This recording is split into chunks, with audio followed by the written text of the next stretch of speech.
This couple fully understands the gravity of the charges against them. So, how did we get here? Let's back up 3 years to March 2021.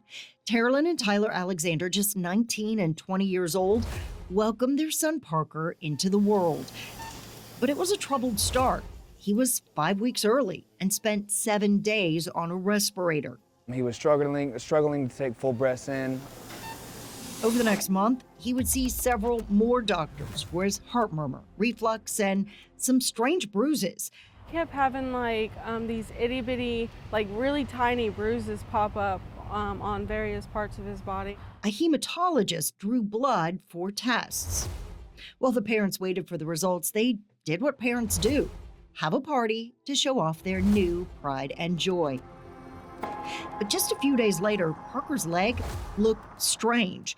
It was swollen. Doctors at Children's Healthcare of Atlanta diagnosed him with 9 broken or fractured bones on his legs, ribs, and wrist. The parents were accused of abuse. But there were no bruises. He never cried.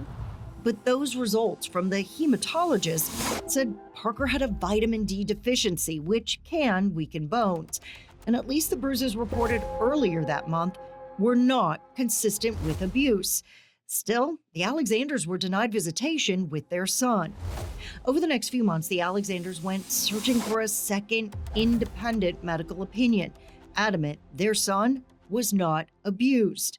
A doctor in Boston expressed concerns the child had Ehlers-Danlos syndrome, a rare genetic disorder. And 2 other doctors said that vitamin D deficiency caused rickets.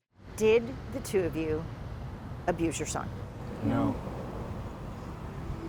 But the child abuse pediatrician stood by his diagnosis.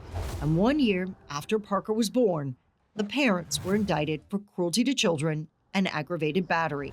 When the Alexanders had another baby boy, he was also removed because their bond conditions don't allow them to be around children.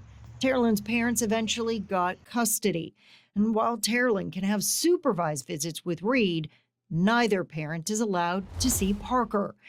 They watch their children grow in pictures.